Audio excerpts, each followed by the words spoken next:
kay Kuya Al James.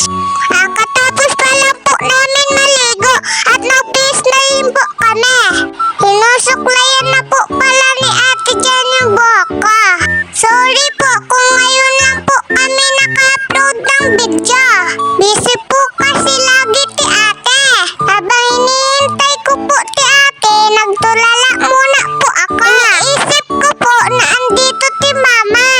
Nang nakauwi na siya, amimiss ko na po kasi ti mama.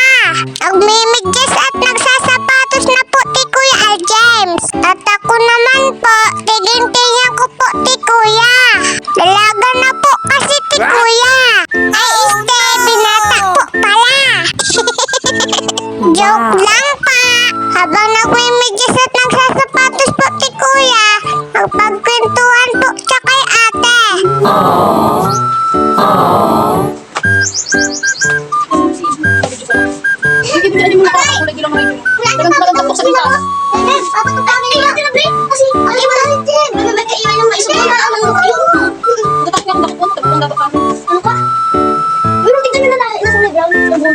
Pagkatapos po nila magkwentuhan, dinadamitan na po ako ni Ate Unicorn.